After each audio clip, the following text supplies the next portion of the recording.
네, 오늘은 고린도전서 13장 3절부터 4절부터 7절까지 말씀을 이제 본문으로 해서 공부하겠는데, 특별히 이제 우리가 사랑 시리즈로 해서 이 고린도전서 13장에 있는 이 사랑의 이 덕목 하나하나 살펴보고 있는데, 사랑은 오래 참고, 그 다음에 사랑은 온유하고, 투기하는 자가 되지 않고, 자랑하지 아니하고, 교만하지 아니하며, 여기까지 했습니다.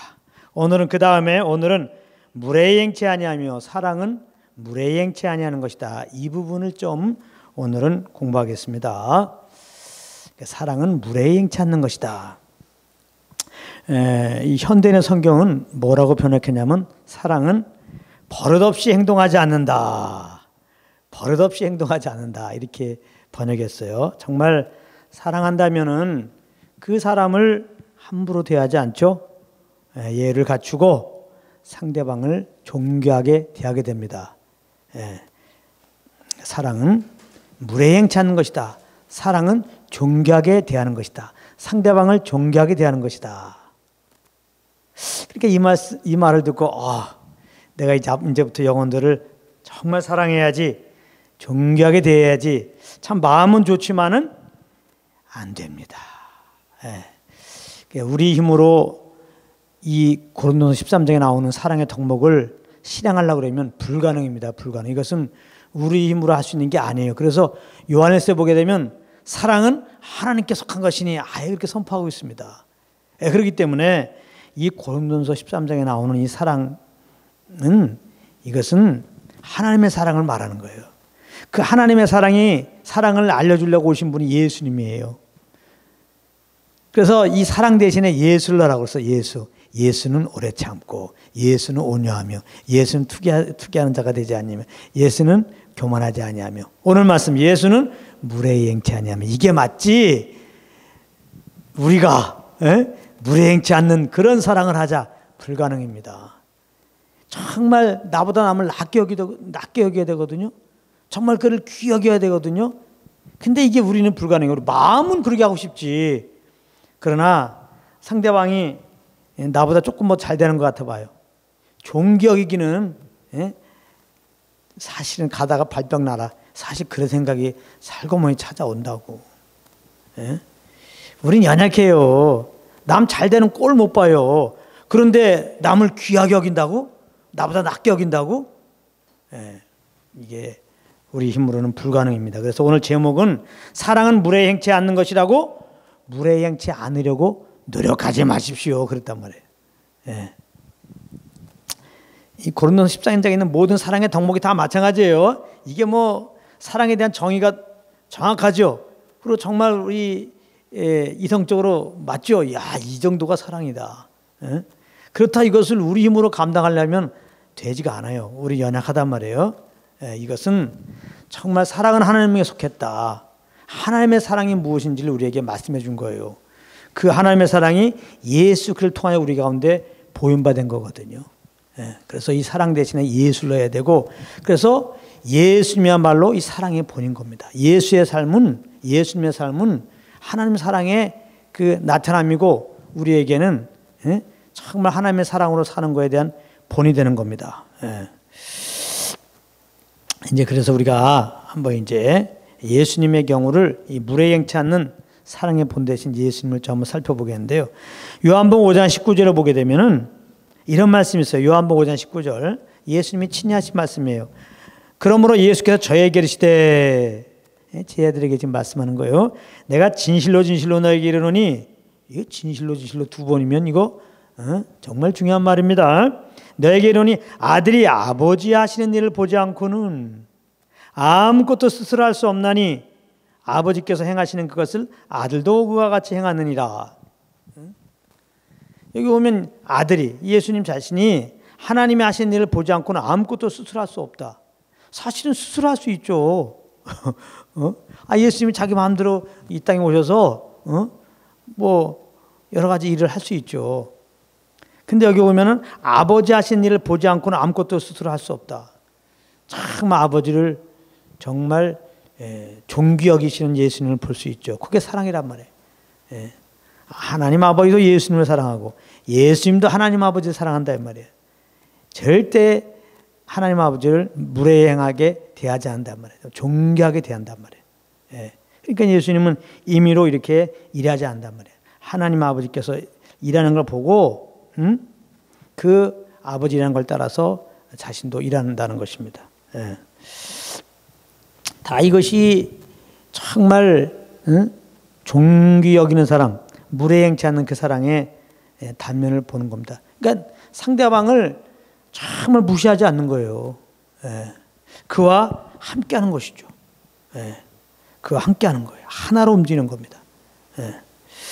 요한복음 5장 30절에 보면은 내가 아무것도 스스로 할 수 없노라 듣는 대로 심판하노니 나는 나의 원대로 하려 하지 않고 나를 보내신 이의 원대로 하는 거로 내 심판은 의로우니라. 이거 봐. 자기 원대로 심판하지 않겠다는 거예요. 아버지의 원대로 심판하신다는 거예요. 정말 아버지의 뜻 안에서 정말 예수님이 행하시기 원해요. 왜냐하면 아버지를 사랑하기 때문에. 사랑하면 정말 함께 모든 걸 나누고 함께 하기 원하죠. 근데 이런 것들이 우리에게는 안 돼요. 이 부부야말로 정말 한 몸이잖아. 남자가 부모를 떠나 여자와 한 몸을 이룰지니라. 이 부부는 한 몸이 된 거거든요. 부부는 저 예수님과 아버지 요 관계가 돼야 돼. 서로만 존경이고 내 거를 주장하지 않고 상대방의 그런 뜻을 먼저 물어보고 무엇을 하기 원하는가 그 의도를 물어보고 거기에 보조를 맞춰서 가야 되거든요. 근데 그렇게 못하니까 누가 결혼해서 싸우고 부부싸움하고 맨날 누가 결혼해갖고 급기야 이렇게 이혼하겠습니까?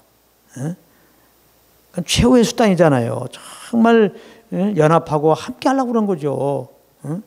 근데 그게 안 돼요. 그게 안 된다고. 그게 문제야. 지금 뭐 이렇게 눈에 보이게 이혼 이렇게 하지 않았다고 지금 이 땅에 사는 부부들이 다 하나가 돼서 삽니까? 그렇지 않죠. 마지못해 사는 모습들을 많이 볼 수 있잖아요. 이게 안 돼요. 친구 간의 관계도 마찬가지예요. 사람들 관계를 가만히 보면 정말 성경에서 말하는 그 사랑으로 그렇게 하길 원하지만 연약해서 안 됩니다. 그러니까 예수님을 통해서 정말 우리는 그 사랑의 본을 보는 거예요. 예수님과의 아버지의 관계를 보면서. 예수님이 얼마나 자기 마음대로 일할 수 있어요. 자기가 알아서 심판할 수 있어요. 근데 항상 아버지의 그 무슨 일 하시는가, 아버지가 지금 어떤 일 하시는가, 아버지가 어떻게 심판하시는가, 무슨 말 하기 원하시는가, 이걸 먼저 인정하고 존중하고 거기에 내가 합해서 무엇을 하기 원한다 이 말이에요. 왜 이런 태도를 가지셨을까? 이게 존경하는 거예요. 아버지를 사랑하시기 때문에. 이게 무례행치 않는 겁니다. 자, 요한복음 4장으로 가게 되면은 요한복음 4장에 보게 되면 사마리아 여인이 나와요. 우물가에 물 길러 온 사마리아 여인. 근데 이 여인은 이제 남자가 많이 있었습니다. 이 남자하고 살다가 또 헤어지고 이 남자하고 살다가 헤어지고. 그래서 자기 동네 사람으로부터도 아주 평판이 안 좋아요. 그래서 이 여인은 사람들이 많이 돌아다니는 그런 시간대에 다니질 않았어요. 하도 그냥 안 좋게 자기를 대하니까 또 자기 스스로도 잘못했고 약간 음란한 여인 비슷하게 말이죠.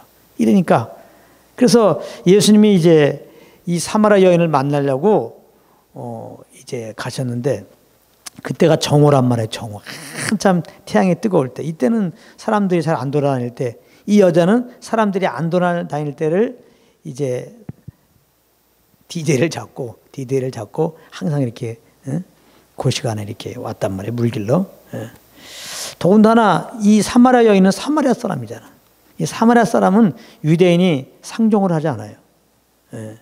역사적으로 이렇게 이방인들과 혼합해서 이렇게 결혼도 하고 또 이방 종교를 섬기고 그렇기 때문에 유대인들 입장에서는 사마리아인들은 혼인이라고 그래갖고 그거는 상종을 하지 않았습니다.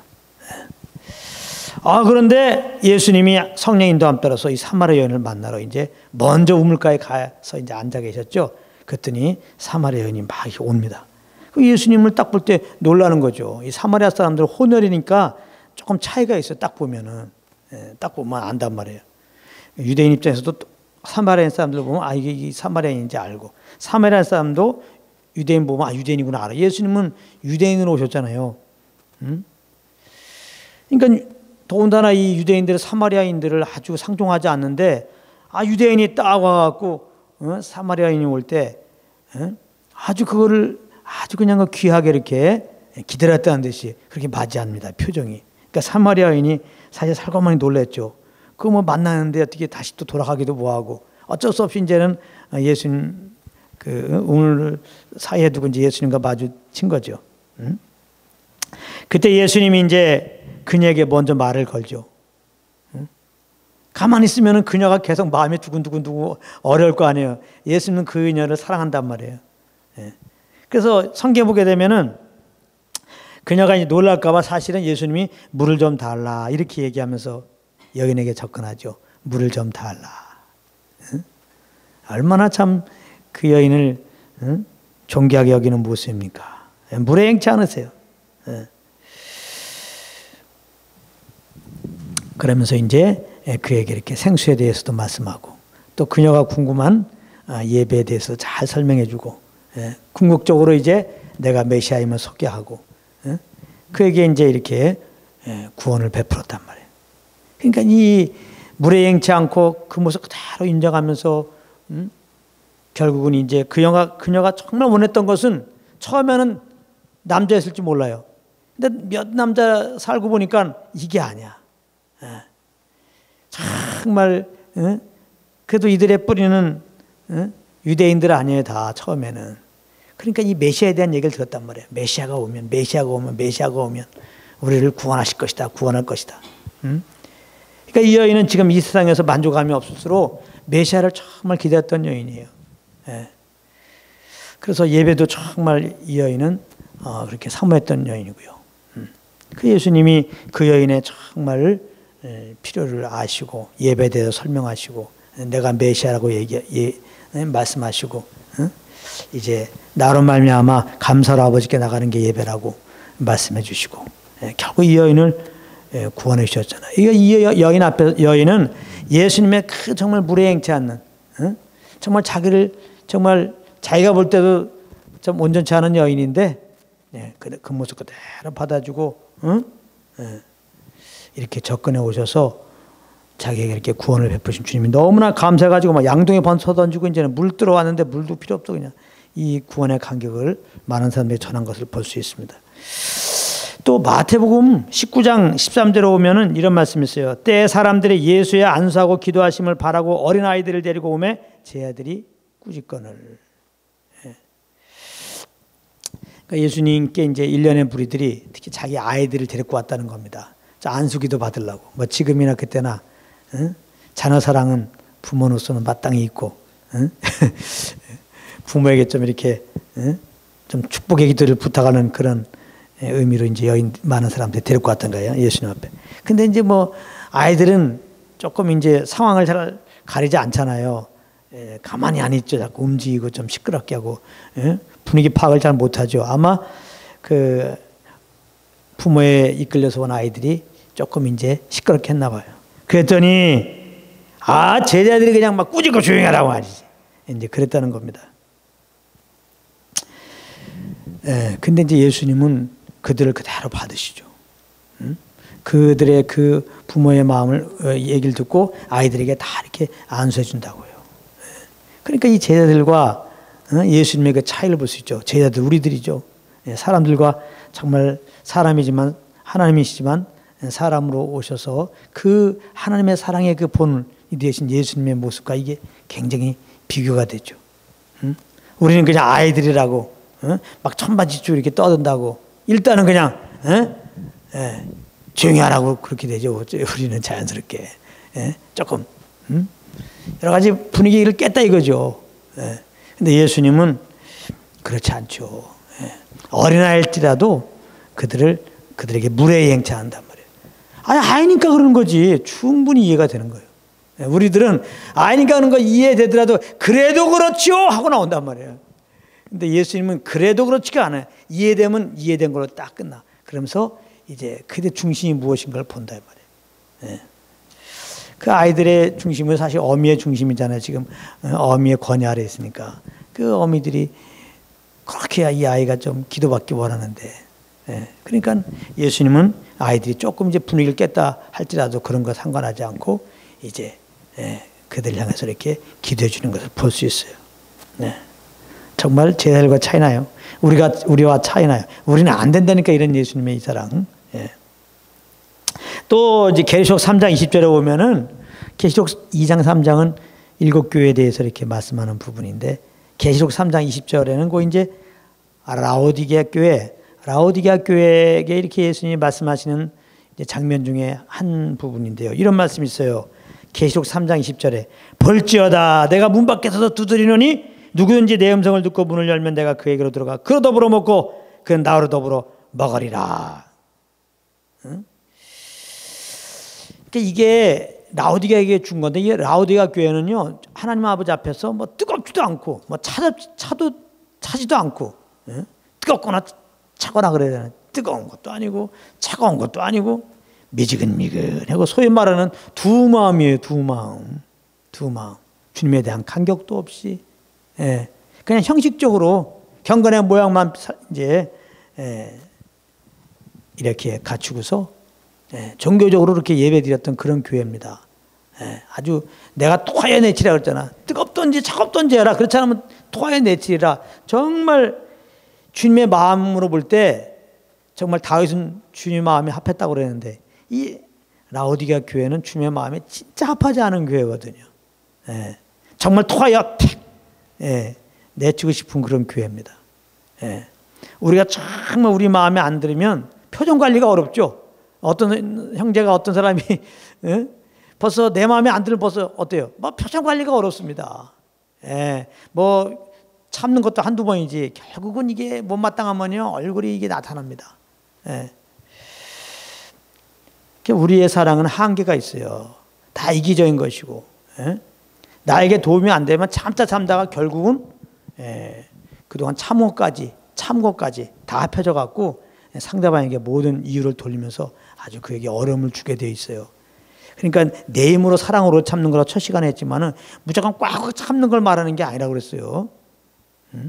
주님이 우리에 대해서 참으신 그 참으심을 성령으로 말미암아 알므로 인하여 정말 우리가 형제를 이렇게 성령을 쫓아서 참는 걸 말하는 거죠. 우리가 성령으로 말하여 주님의 인내를 알고 형제 연약한 형제들 대할 때 성령의 인도함 받으면 그 주님처럼 참으라고 하시죠. 그래서 성령의 인도함을 따를 때만 주님의 참음으로 참을 수 있어요. 그건 우리 힘으로 하는 게 아니에요. 성령에 이끌려서 하는 거지. 그 기준은 주님이 우리에게 행한 그것으로 말이죠. 우리 힘으로는 안 됩니다. 라오디게아 교회 같은 경우도 우리 같으면 이렇게 내 마음이 아파지 않은데 당장 그냥 그리고 이제 문 밖에 두드리잖아. 계속 두드리고 있는다는 얘기예요. 몇 번 두드리다가 안 하면 포기한다 그러고서 이제 좀 문을 좀 부수고 들어갈 수 있는데 여기 보세요. 내가 문 밖에 서서 두드리려니 누구든지 내 음성을 듣고 문을 열면 내가 그에게로 들어가 그로 더불어 먹고 그는 나로 더불어 먹으리라. 예수님 문 부수시고 또 들어갈 수 있단 말이에요. 왜냐하면 예수님이 지금 그들과 잔치하려고 지금 소위 말해서 그 이동식 뷔페같이 신뢰한 걸 지금 가지고 지금 온 거 아니에요. 이렇게 내가 너희들을 위해서 좋은 걸 가지고 준비하는데 너희들 태도가 왜 그래? 되게 못 먹었네 하면서 그냥 문 딱 부수고 들어가서 먹어! 뭐 그럴 수 있는데 이거 함부로 대하는 거죠. 그들을. 정말 존귀 여기는 게 아니죠. 그들이 정말 이런 주의 마음을 알고 마음을 열 때까지 기다리시는 거예요. 그러니까 우리는 답답해서도 이런 사랑 못 한다니까. 우리는 기다리지 못해갖고 함부로 대하는 거예요. 영혼들 기다리지 못해서 조금만 기다려주면 되는데 그 조그마함이 안 돼요. 그게. 근데 주님은 오래 참고 계속 기다린단 말이에요. 계속 그들을 설득한단 말이에요. 이해시킨단 말이에요. 그럼 사실 주님이 어떻게 이렇게 오래 기다리시면서 이해하고 설득하고 그들이 참 마음 열고 나올 때까지 기다리냐? 그러니까 인간이 이렇게 연약하다는 말이에요. 무엇이 좋은 거고 무엇이 안 좋은 걸 이걸 몰라. 그러니까 계속 이렇게 기다리는 거예요. 기다리는 거예요. 우리를 이해하신 것이죠. 우리는 사랑의 출발은 이해인데 이해가 안 돼. 우리가 대화하다가 나하고 조금 뭐 안 맞으면 그러잖아요. 이해가 안 돼. 그 다음부터는 안 되는 거야. 이해가 안 되는데 뭐 어떻게 오래 참겠습니까? 이해가 안 되는데, 예?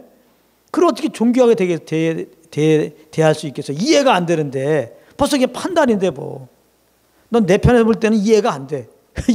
이미 그걸 판단이야. 나하고 같은 수준이 아니야 이제 너는. 넌 좀 이상한 사람이야. 이렇게 대하고 있는데 이 정도가 되면 이미 사랑이 아닌 거죠. 사랑의 출발은 이해로부터 나가야 되는데 우리는 수준이 비슷해갖고 그 이해가 안 돼요. 이해 안 되는 수준이 비슷해요. 어떻게 보면 우리가 참 거의 뭐 피장파장인데 서로를 이해를 못해요 또. 근데 하나님은 우리를 만드신 분이잖아요. 그리고 우리를 사랑하시잖아요. 이 때문에 우리를 다 이해해요. 아담과 하와가 연약하여 죄를 범한 거 다 이해해요. 벌써 만들기 전에 이렇게 하나님 형상으로 만들지만은 자유를 주었을 때 이렇게 원수 마귀가 시험하면 이제 유혹을 하면 넘어갈 걸 다 아신단 말이에요. 연약한 존재인 걸 알아요. 그러니까 벌써 만들기 전에 창세 전에 그리스도를 예비한 거라니까요. 창세 전에 그리스도 안에서 우리를 택하셨던 거라고요. 네. 그러니까 이 라오디가 교회 우리가 볼 때는 저 아주 그냥 뜨거운 것도 아니고 차가운 것도 아니고 참 두 마음으로 섬기는 정말 이 종교적인 저런 교회 모습들 말이지. 참 막 쏴붙이고 말이지. 저 모임도 막 흐트고 싶겠지만은 주님은 계속 기다린단 말이에요. 나에게 마음을 열어다오. 내가 이 교회의 머리란다. 내가 예수는 모인 원인은 나로부터 오는 그 은혜를 받기 위해서 온 거지. 그거 안 받으면 별거 없어 여기서. 왜 나와 상관없이 예배한다고 그래? 문 좀 열어봐. 우리가 모일 때마다 성령을 의지할 이유가 여기 있죠. 성령님께서 예수 그리스도로 말미암아 우리에게 주시는 그 은혜들을 알게 하시는 거거든요. 근데 모여갖고 우리 안에 또 모일 때 함께 성령님을 의식하지 않고 나름대로 계획 짜고 나름대로 이렇게 이제 순서 정한 대로 그거 열심히 하게 바쁘잖아요. 내 지혜와 내 힘으로 막 그렇게 되면은 성령의 이런 힘입지 않기 때문에 예수 그리스도로 말미암아 우리에게 주신 그 은혜들을 모르고 하는 거기 때문에 그건 온전한 예배가 되지 않죠. 이제 그런 상황에 대해서 하나님은 계속 이제 이렇게 내 음성을 들어달라. 이제 그런 의미죠, 이게 지금. 참 주님은 우리를 존귀하게 대하시는 거예요. 존귀하게. 벌써 그렇잖아요. 우리가 아담의 죄인 되었고 하나님께 계속해서 원수로 행하고 맨날 생각하고 말한 게 다 악이고 다 그런 죄예요. 근데도 하나님이 우리를 얼마나 존귀하게 여기신 거가 뭐예요? 우리를 사랑하셨고 그 아들을 보냈잖아요. 우리를 구원하시려고. 이렇게 주님께 원수로 행하는 우리를 구하려고 그 아들을 보내셨으니 그래서 대신 죽게 하셨으니 얼마나 우리를 귀하게 여기는 거냐고. 우리를 함부로 여기는 게 아니죠. 사실 하나님은 우리를 그냥 바로 심판해도 돼요. 근데 우리를 참 귀하게 여기신다. 사랑하시기 때문에 정말 귀하게 여기신다. 그리고 또 연약함을 이해하신다. 그래서 그 아들을 내어주고 십자가에서 피 흘려 죽게 하시고 부활케 하시고 구원의 옷을 이렇게 마련해 놓으시고 성령을 보내서 이렇게 지금 각인에게 내가 주인 되어 사는 것이 죄고 그 예수를 믿으면 구원받는다는 이 복음을 들려주는데도 이렇게 많은 사람들이 안 들어온다고. 그 예수 복음을 증거하는데 안 들어온다고 바로 심판하십니까? 안 그렇단 말이에요. 이 라오디가 교회처럼 계속 기다리는 거예요. 너의 의로 살면 그건 죄야. 이제 사람 한 번 죽고 그다음에 심판 받고 지옥 가. 너희들의 죄를 위해서 내가 내 아들 보내서 대신 십자가에 피 흘려 죽게 하고 3일 만에 살렸어. 너희들의 참 소망은 예수라고. 예수. 회개하고 예수 믿어. 믿음으로 너는 죄사함 받고 영생 얻고 내 자녀가 되고 내가 영원한 영광의 나라로 인도할 거야. 믿어라. 믿어라. 계속해서 하나님은 말씀하신단 말이에요. 아가서 5장 2절에 보면 아주 유사한 말씀이 있어요. 내가 잘지라도 마음은 깨었는데 나의 사랑하는 자의 소리가 들리는구나. 문을 두드려 이르기를 나의 누이 나의 사랑 나의 비둘기 나의 완전한 자야 문 열어다고 내 머리에는 이슬이 내 머리털에는 밤이슬이 가득하였다 하는구나. 이 아가서 5장 2절의 말씀은 아가서는 술람미 여인과 솔로몬의 그 사랑 이야기죠. 단지 남녀의 그런 사랑 이야기를 쓴 게 아니죠. 모든 성경은 다 예수 그리스도에 대한 거예요. 그러니까 사실 이 솔로몬은 예수 그리스도를 상징하는 거고 술람미 여인은 우리를 상징하는 거예요. 술람미 여인은 그냥 이 땅볕에서 포도원을 좀 지키는 여인이었잖아요. 직분이 그래요. 근데 솔로몬은 뭐예요? 어? 왕의 아들이란 말이에요. 왕의 아들. 왕자예요, 왕자. 근데 왕자가 이 포도원 지기에 불과한 그냥 포도원 그 과수원을 지키다가 그냥 얼굴이 새까맣게 그을려갖고 아주 볼품없어요. 근데 그 여인을 이제 사랑하게 됩니다. 그래서 이제 일방적으로 그 사랑으로 그 여인을 이렇게 이제 아내로 삼는 겁니다. 그러니까 이 술람미 여인 입장에서는 이거 별 볼로 없는 나를 갖다가 이렇게 왕비로 맞아준 거 얼마나 감사해요. 항상 감사하고 또 감사도 부족하지. 그래서 이제 드디어 이제 이렇게 결혼을 하게 됐는데 하루는 신랑이 이제 솔로몬이 잠깐 이제 밖에 나갔다가 언제쯤 온다고 얘기했겠죠. 그래갖고 이제 일 마치고 기쁨이 있어서 지금 온 거예요. 왔더니 벌어진 일이야. 내가 잘 때도 마음은 깨었는데 와갖고 지금 신랑이 문 열어달라는 거야. 나의 누이, 나의 사랑, 나의 비둘기, 나의 완전한 자야. 문 열어다오. 여기 보면은 내 머리털에는 밤이슬이 가득하였구나. 그러니까 지금 거의 막 밤새도록 지금 그냥 문 열어달라는 거예요. 근데 이 술람미 여인은, 이 솔로몬의 아내 된 이 여인은 안 열어준다 이 말이에요. 그러니까 안 열어주는 이유가 이제 그 아가서 5장에 계속 보면은 나 목욕했다 이 말이에요. 이제 다시 또 옷 입고도 귀찮고 신랑한테 문 열어주기가 귀찮다 이게 한마디로. 여기도 봐봐. 잘지라도 마음은 깨었는데 신랑이 문 두드리는 소리도 지금 다 듣고 있어. 그런데도 이 문을 안 열어줘. 자기 자다가 왜 자고 있는데 피곤한데 왜 깨냐 이거야. 잘 자고 있는데 자기만 생각한 거야. 상대방은 생각하지 않아. 그럼 나그네가 봐도 이거 문 들고 이렇게 좀 제발 이거 한두 번 다니고 제발 추워 문 좀 열어주세요 해도 문 열어줄 수가 있을 텐데 신랑이 그것도 어떤 신랑 왕자가 어떤 나를 포도원 지기에 정말 볼품없는 나를 아내 삼았는데 이런단 말이에요. 그러니까 우리가 이럴 때가 있어요. 여기 라오디게아 교회도 똑같은 거잖아요. 라오디게아 교회잖아요. 예수의 피로 저 라오디게아 교인들 다 산 거예요. 다 주님의 백성들이라고. 근데 마음이 지금 두 마음이 돼버린 거예요. 우리도 그럴 수가 있단 말이에요. 우리가 원수 되었을 때, 죄인 되었을 때 거기서 하나님의 그 사랑으로 말미암아 그 예수 십자가 은혜로 구원받은 거거든요. 우리 정말 생각해도 정말 감사하고 감사해야 돼요. 이 죄인이 예수 믿음으로 우리가 의인 되어지고 하나님의 아들이었단 말이야. 하나님의 아들이 할렐루야. 한 나라의 왕자가 아니라 온 생의 창조주이신 하나님 아버지의 아들이라고. 하나님의 후사가 됐어요. 이제 하나님 나라의 상속자라고. 뭐 재벌기업의 유업이율자 정도가 아니라 하나님 나라의 유업이율자가 됐다고요. 이런 은혜를 베푸셨단 말이에요. 그러니까 우리가 너무 우리의 이 지식을 넘어간 거기 때문에 이 지식을 넘어가면 감이 안 오죠. 감이 안 와서 물론 우리가 이렇게 감사를 못하는 거예요. 그러니까 늘 성령과 함께 해야 돼. 성령과 함께 하면 이게 내 지식을 뛰어넘어도 내 경험을 뛰어넘어도 그게 막 내 영으로 막 이게 경험이 되거든요. 안바 되거든요. 근데 이제 성령과 함께 하지 않으면 내 지식, 내 경험으로 딱 넘어오기 때문에 성경에 분명히 약속되어 있지만 이걸 이해를 잘 못해. 죄의 사함이 뭐고, 영생 얻은 게 뭐고, 심판에서 건진받은 게 이게 얼마나 엄청난 거고, 둘째 사망에서 이제 해방될 뿐만 아니라 영원 하나님 나라에서 하나님의 후사로서 그렇게 그 영광에 참여한다는 게 이게 얼마나 큰지 이게 아예 감이 안 와. 그래서 사실은 이제 성령과 동행하지 못하면 주님께 대한 감사와 기쁨으로 항상 참매제를 드리지 못하고 이렇게 이런 짓을 한단 말이에요. 지금 술람미 여인처럼 라오디게아 교인처럼 주님이 이제 우리 안에 오셔갖고 우리에게 정말 더 귀한 하나님의 그 비밀들을 예수로 말미암아 우리에게 주는 그 은혜들이 얼마나 큰 것인지를 계속 알려줘도 이건 세상에 있는 것과 비교할 수 없는 거거든요. 그래도 썩어 없어질 거. 썩어 없어지셔서 그걸 사랑하고 이 세상이나 세상에 있는 것들을 사랑하고 거기에 쭈삣쭈삣하고 있다고요. 예. 지금 그걸만. 근데도 여기 오면 이 신랑이 계속 기다리잖아요. 아주 밤이슬이 가득했단 말이에요. 가득.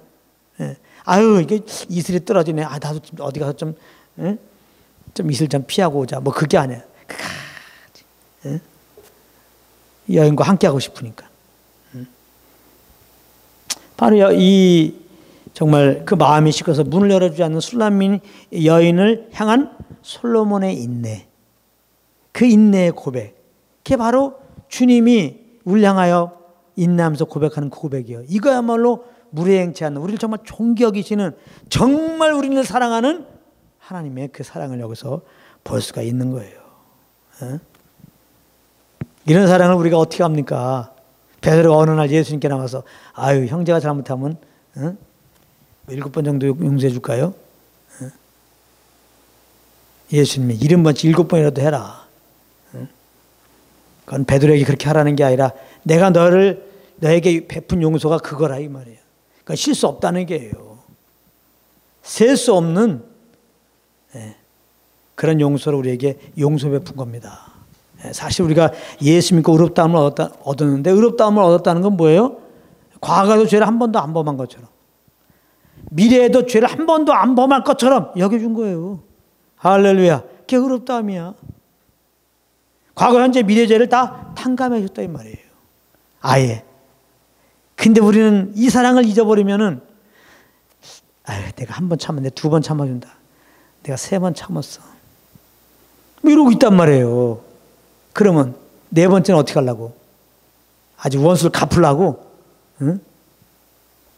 그러니까 우리 인간의 사랑은 어떤 사람은 3번, 어떤 사람은 4번 용서, 그거예요. 어떤 사람은 5번 용서. 공통점은 뭐예요? 절대 용서하지 않는다는 거예요. 언젠가는 원수 갚는다는 거야.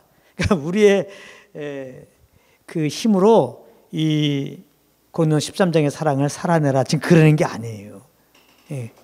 이거는 예수님이 우리에 대해서 한 그 사랑을 지금 보여준 거야. 예수님이 이런 사랑으로 우리에게 행하심으로 인하여 우리가 그 사랑을 받고 이렇게 새롭게 된 거예요 지금.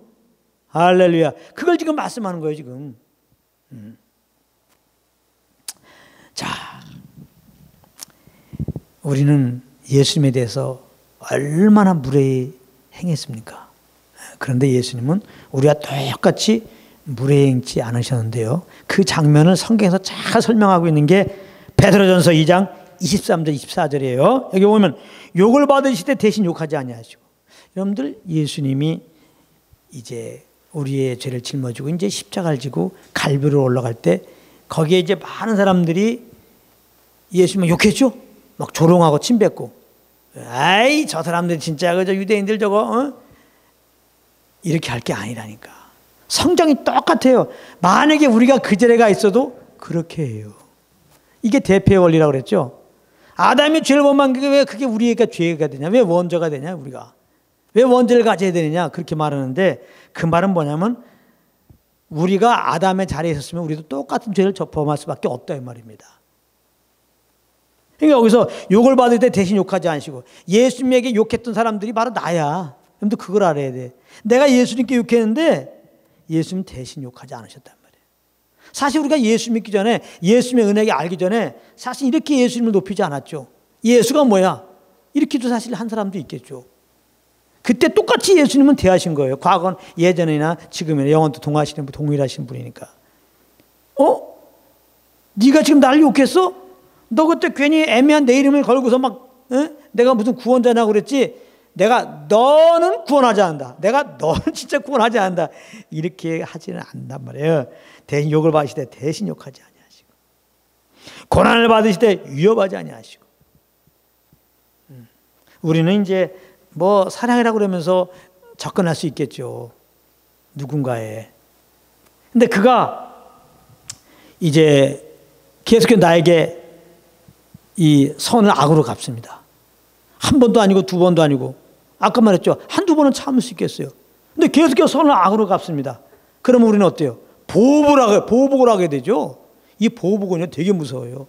상대방에게 하나를 받았는데 여기서 보복하면 5-6배를 이제 갚아주고자 하는 그것이 돼요. 절대 보복은 안 돼야 되는데 또 보복을 하게 되죠. 그래서 우리는 성령을 쫓아야 돼. 성령을 쫓아야 사실 10가지 어려움을 당해도 성령님을 의지하면 그 이상으로 우리가 주님께 대할 때 이렇게 우리가 주님께 어려움을 주었는데 욕을 했는데 똑같이 위협하지 않고 그걸 그대로 받으시고 우리를 구원하기 위해서 그 연약함 받으신 그 주님의 그 십자의 사랑을 기억하면서 마치 사도행전 16장에 바알과 실라가 점하는 귀신 들린 여종 귀신 쫓아냈더니 그 종 주인이 그냥 관가에 그 신고해가지고 억울하게 그냥 한 종 귀신 들린 여종 자유케 했는데 그냥 막 열심히 터지고 그냥 아주 그냥 착고에 매어가지고 아주 깊은 옥에 가졌을 때 그 얼마나 억울할 수 있겠어요. 근데 바알과 실라는 기도하고 찬미했다는 거예요. 완전히 성령에 사로잡힌 거죠.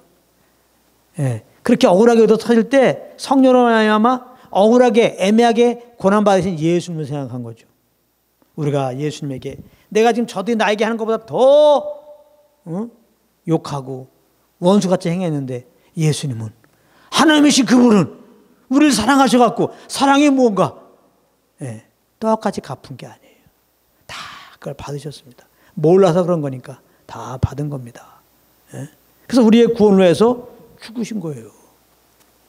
그렇다면 사도 바울 입장은 내가 저들에게 하나님의 그 구원이 그 소식에 들어가기 위해서는 화목하게 하는 직책을 내가 감당하기 위해서는 저들이 하나님과 화목하게 하기 위해서는 내가 여기서 정말 원수를 갚는 행동을 하면 되겠냐? 아니구나. 그대로 이걸 받아야 되겠구나. 하나님이여 저들 가운데 정말 주님의 사랑을 알게 하소서. 욕을 받으시되 대신 욕하지 아니고 고난을 받을 때 위협하지 않으시고 대신 십자가에 피 흘려 죽으신 그 예수님의 사랑을 알게 하소서. 저들 구원받기 원합니다. 이런 마음을 가지니까 너무나 기쁜 거예요. 너무나 기쁜 거예요. 나에게 이렇게 구원을 본 주님께 감사하는 것이고 저들을 위해서 기도하면서 찬양하게 되는 거예요. 오직 공의로 심판한 자에게 부탁하시며 친히 나무에 달려 그 몸으로 이를 담당하였으니 이는 우리로 죄에 대하여 죽고 의에 대하여 살게 하려 하심이라. 저가 채찍에 맞음으로 너희는 나음을 얻었나니. 그래서 친히 나무에 달렸어요. 그 몸으로 우리 죄를 담당하였으니 우리로 죄에 대하여 죽고 의에 대하여 살게 하려 하심이라. 그래서 이렇게 욕을 하는 주님께 욕하고 정말 무례행하는 우리에 대해서 정말 대신 욕하지 않고 위협하지 않고 우리를 구원하기 위해서 우리를 사랑하기 때문에 우리를 존경하기 때문에 우리를 이해하기 때문에 또 우리를 구원하시려고 예수님이 십자가에 우리에서 우리 죄를 짊어지고 십자가에 피 흘려 죽으셨단 말이에요. 그리고 하나님은 4년 만에 그를 살리셨어요. 그리고 어느 날 하나님의 성령의 말 우리에게 복음의 왕자가 딱 비치게 해가지고 내가 주인 된 거 회개하고 그 예수님을 정말 나의 주님으로 이렇게 마음으로 믿고 입으로 고백하게 해서 구원을 받은 것입니다. 아멘. 이 십자가를 통하여 나타난 하나님의 그 무례행치 않는 하나님의 사랑을 알고 예수를 구주로 믿어서 우리는 구원받은 거예요.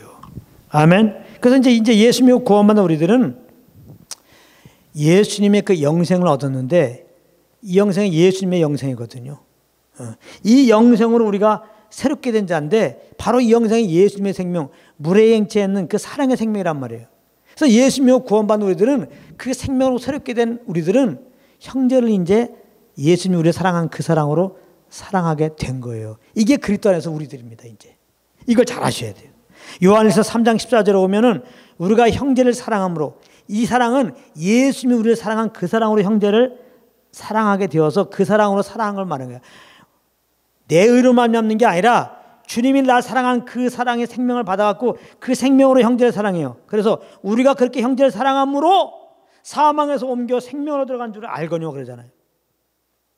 그러니까 예수 믿고 사망에서 옮겨 생명으로 이제 우리가 들어갔거든요. 우리 예수 믿고 생명을 얻었단 말이에요. 그럼 우리가 어떻게 하느냐? 이 생명은 사랑의 생명인데 예수님이 생명이잖아요. 예수님이 사랑하셨는데 이 사랑의 생명을 받았는데 이 생명을 우리가 이제 얻었다는 증명이 뭐냐? 우리가 이 생명으로 예수님을 사랑한 사람 같이 형제를 지금 사랑하고 있단 말이에요.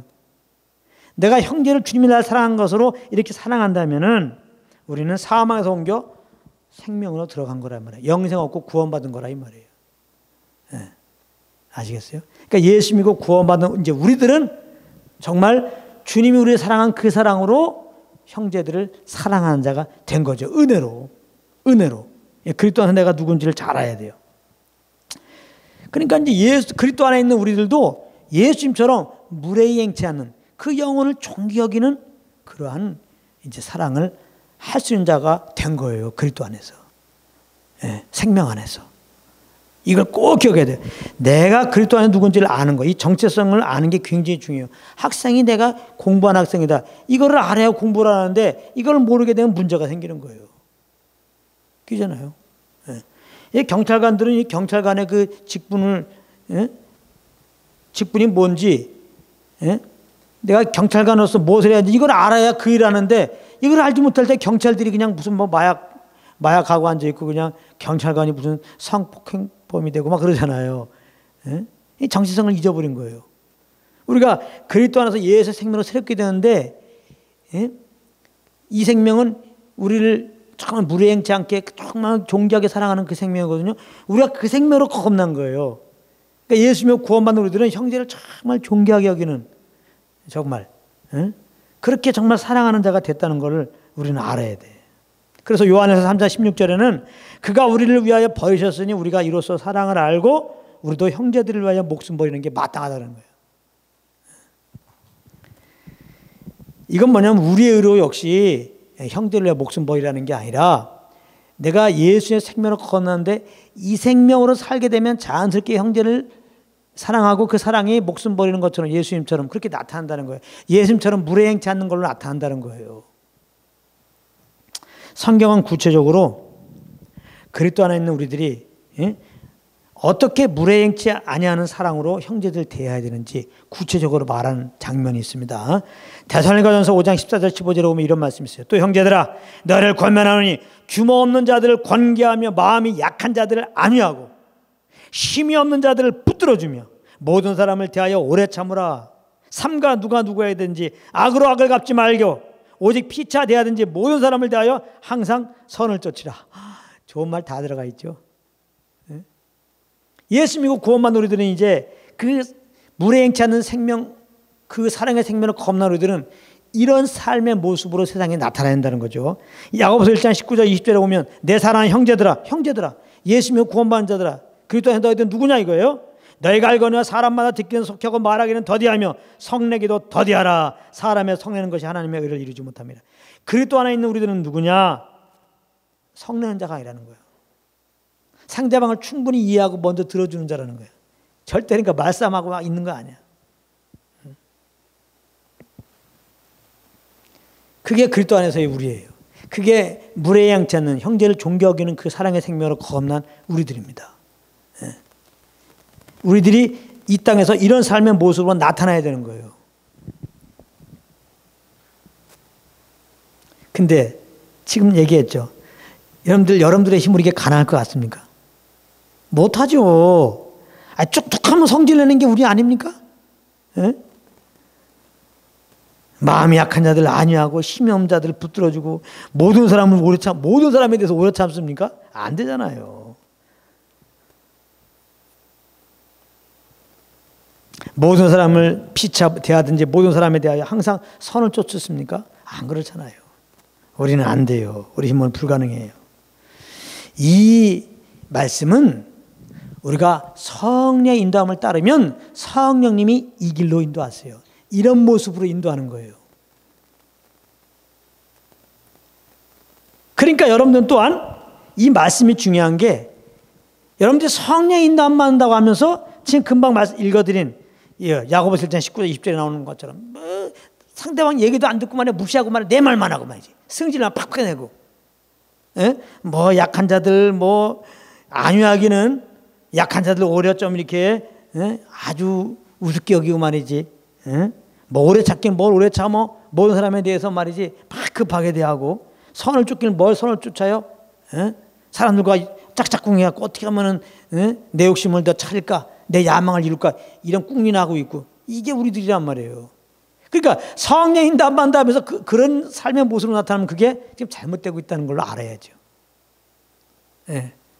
그러면 이 말씀을 따라서 내가 성령 인도함 받지 못한 걸 알고서 이제부터 내가 뭐 규모없는 자들 공개하고 마음이 약한 자를 뭐 안위하고 뭐 심없는 자들을 붙들어주고 성내지 말고 듣기 속해야지, 또 이렇게도 하지 말란 말이에요. 이게 안 되니까 이런 방향으로 우리가 가야 되는데 이 길로 누가 인도하세요? 성령님이. 그래서 성경에는 영을 쫓아 행하는 우리에게 율법의 요구를 이루신다 이 말이에요. 아멘. 굉장히 중요한 말씀이에요. 이게 굉장히 중요한 말씀입니다. 그러니까 우리는 사랑은 물에 행치 않는 것이라고, 물에 행치 않으려고 노력하면 안 됩니다. 물에 행치 않는 길로 인도하시는 성령의 인도함을 받아야 되는 겁니다. 그리고 성령의 인도함을 받으면 어떤 걸로 나타나요? 물에 행치 않는 걸로 나타나는 거예요. 그러므로 너무 쉽게 성령 인도함 받는다고 얘기하지 마세요. 내가 지금 물에 행한다고 말이죠. 네. 그래서 성령님은 이제 남편과 아내 관계 속에서, 아내일 경우는 성령님이 어떤 길로 인도하시냐? 남편에게 복종하는 길로 인도하세요. 에베소 5장 22절에 아내들이여 자기 남편에게 복종하기를 죽게 하라. 이걸 내 힘으로 아내들이 남편에게 복종하려면 안 돼요. 성령의 인도함 따르면 성령님이 그렇게 인도하세요. 그러니까 남편에게 복종하지 않으면서 나는 성령의 인도함 받았어, 성령 충만해, 말하지 말라 이 말이에요. 또 남편들은 아내를 성령님은 사랑하는 길로 인도하세요. 에베소 5장 25절에 남편들은 아내 사랑하는 그리스도께서 교회를 사랑하시고 위하여 자신을 주신 같이 하라. 성령의 이끌림 받으면, 부부생활이라면 남편들은 아내를 정말 그리스도가 우리를 사랑한 것처럼 그렇게 사랑하도록, 죽기까지 자기를 내어준 것처럼 그렇게 사랑하게 하세요. 내 힘으로 안 됩니다. 여기 형제들이요, 아내를 사랑하려고 내 힘으로 하면 안 돼요. 그게 안 돼. 자기 의가 돼요. 예. 근데 성령을 쫓으면은 아내를 그렇게 사랑하도록 해요. 그렇기 때문에 어떤 남편들이요, 내가 지금 성령 충만하다, 내가 성령 인도 안 받는다 그러면서 아내를 사랑하지 못하고 못 품고 맨날 핀잔하고 그러면은 당신은 지금 성령 인도 안 받지 못한 거는 알고 있더라고. 이 자녀들과 관계 속에서 자녀들은 부모를 주 안에서 순종하도록 성령님이 인도합니다. 에베소 6장 1절에 자녀들아 너희 부모를 주 안에서 순종하라, 이것이 옳으니라, 이렇게 말씀하고 있어요. 이거를 자녀들이 입장에서 우리의 힘으로 부모를 순종하라는 게 아니고, 우리 안 돼, 우리 힘으로는. 그런데 성령을 쫓으면요, 성령을 쫓는 자녀들은 부모님께 순종한 자리로 인도해요.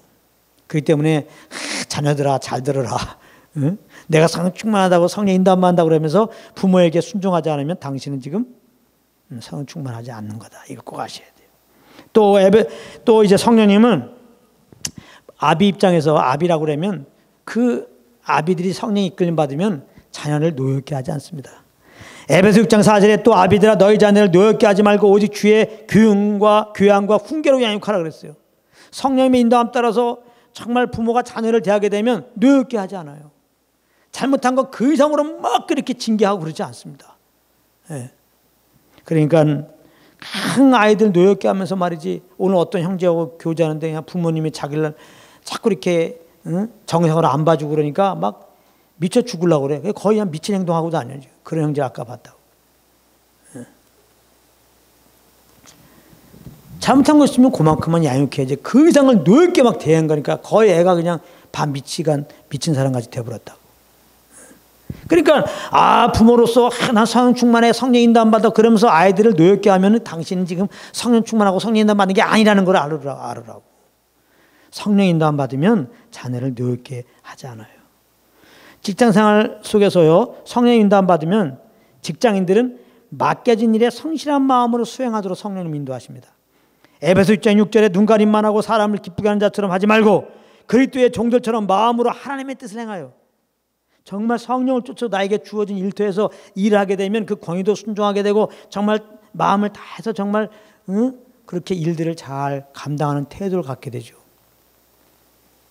그러니까 우리가 잘해야 되는 게 교회 와서 하는 일은 다 신뢰한 거고, 이렇게 세상에서 이런 직업 갖고 하는 일들은 영적이지 않고 말이지 생적인 일이라고 그러면 잘못된 겁니다. 그래서 대충 하면 안 되는 거예요. 무슨 말을 하더라도 하나님이 말하는 것처럼 하고 무슨 일을 하더라도 하나님이 공급하는 힘으로 하는 것처럼 하라고 그랬잖아요. 이게 뭐예요? 성령을 쫓아가란 말이에요. 성령으로. 근데 내가 성령을 쫓아서 내가 맡긴 일들을 감당하다 보면 직장에서 권에게 순복하고 주어진 일을 충성스럽게 감당하게 하거든요. 그러니까 지금 내가 직장 생활하는데 내가 성령 인도함 따라 한다. 그러면서 좀 이렇게 권위를 대적하고 말이지 정말 성실하게 하지 않으면 당신은 지금 성령 충만함이 아니라는 거예요. 지금 그걸 잘 아셔야 돼요. 응? 자, 또 성경은요 이렇게 이제 상정이 되면은 주인이 되면은 그 부하 직원에게 어떻게 대할 것을 성경은 다 말하고 있거든요. 일꾼에게 속이지 않고 성실하게 그 약속을 지키도록 인도하세요. 성령님은 에베소 6장 9절에 상전들아 너희도 저희에게 이와 같이 하고 공갈을 그치라. 이는 저희와 너희의 상전이 하늘에 계시고 그에게는 외모로 사람을 취하는 일이 없는 줄 너희가 알미니라. 특별히 요즘에 외국인 노동자도 우리나라 많이 사용하는데 외국인 노동자들 조금 여러 가지 좀 연약한 부분이 있고 말도 좀 어눌하고 한국 상황도 잘 모르고 또 불법 치료자 같은 경우는 이건 이거 아주 밥이다 해가지고 월급도 잘 안 줘요. 그런 경우 많이 있단 말이에요. 이렇게 하지 말란 말이에요. 성령님 그렇게 인도하시지 않는다고. 성령님은 정말 부하 직원을 잘 섬기고 그때 약속한 대로 그렇게 물질도 주는 자리에 간단 말이에요. 근데 말이지 내가 지금 성령 인도 안 받는다 그러면서 이제 부하 직원들을 이렇게 외모로 취하고 약속을 이행하지 않고 이러면은 성령 충만하지 않는 거예요. 이렇게 무례행하는 것은 상대방보다 내가 낫다고 생각하기 때문에 그래요. 그래서 우리 힘으로는 안 돼요. 우리가 사랑하려고 그러면 낫다고 생각하거든요. 내가 너를 사랑해 줄게 이러는 거거든요. 그래서 늘 말하잖아요. 그 증거가 뭐예요? 내가 사랑했는데 저 사람이 내가 사랑한 만큼 그렇게 반응이 안 온다 그러면 굉장히 기분 나빠요. 내가 상대방이 나보다 낫다 그러면 그런 태도가 나오겠습니까? 내가 너보다 낫다 이거야. 나은데 내가 너를 사랑한다 이거야. 근데 네가 뭔데 내가 빼빼로 1개 줬는데 너는 왜 빼빼로 2개는 못 줄 정도 1개 반 개도 안 주냐 이거지. 그래갖고 뭐라 그런단 말이에요. 그러니까 우리 힘으로는 안 돼요. 이 교만인데 내가 사는 게 교만이에요. 겸손은 뭐냐? 주님을 의지하고 사는 게 겸손인데 주님을 의지하고 사는 게 성령의 인도함 받는 거예요. 성령의 인도함 받는 거라고. 성령님은 그러니까 뭐예요? 항상 나보다 남을 낮게 여기도록 인도하세요. 빌립보서 2장 3절에 아무 일에든지 다툼이나 허영으로 하지 말고 오직 겸손한 마음으로 자기보다 각각 남을 낮게 여기고. 남을 낮게 여기는 게 무례행치 않고 정말 존귀 여기는 그 사랑이라니까요. 남을 낮게 여기는데 무례행치 않죠. 함부로 대하지 않죠. 이것은 성령 인도함 받을 때나 가능한 일이야. 성령 인도함 받지 않으면 이게 안 돼요. 그래서 성령 인도함 따라 예수님이 이렇게 우리에게 보내주셨단 말이에요. 무례행치 않는 삶에 보내주셨단 말이에요. 예수님이 어떻게 그렇게 하셨어요? 예수님이 성령 인도함 따라서. 예수님이 성령 인도함 따라서 그렇게 무례행치 않는 사랑을 하신 거예요. 우리도 예수 믿고 그러한 생명, 그렇게 살 수 있는 생명으로 겁났어요. 이 생명으로 살아야 되겠는데 예수님처럼 우리 안에 계신 성령을 쫓으면 바로 예수님의 이 생명으로 사는 거예요. 예수님이 생명이신 예수님이 바로 성령을 쫓아서 이 생명으로 이 세상에 나타났듯이 무례행치 않은 사랑의 생명으로 나타나시듯이 우리도 예수 믿음으로 이 무례행치 않은 생명을 겁난 자로서 이렇게 세상에 나타나야 되겠는데 그것은 우리도 예수님처럼 성령의 인도함 받을 때 가능한 거란 말이에요. 그러니까 다시 한번 강조하지만 이 사랑의 고린도서 13장에는 사랑의 여러 덕목들 또 오늘 특별히 무례행치 않는 것이 사랑이라고 내 힘으로 내 노력으로 이거를 지키고 행하려고 그러면 안 되고요. 예수님이 이렇게 사신 분이다. 내가 예수 믿음으로 나도 그리스도 안에서 생명으로 이렇게 사신 자가 된 것을 알고 예수님이 그 생명이신데 성령을 쫓아서 그렇게 생명으로 나타나는 것처럼 우리도 성령을 쫓아서 이제 이 생명으로 나타나는 그래서 정말 무례행치 않는 그 사랑으로 이제 우리가 나타나게 되는 그래서 모든 영광을 아버지께 돌리는 이제 그런 저희들 되기를 예수님으로 축복합니다.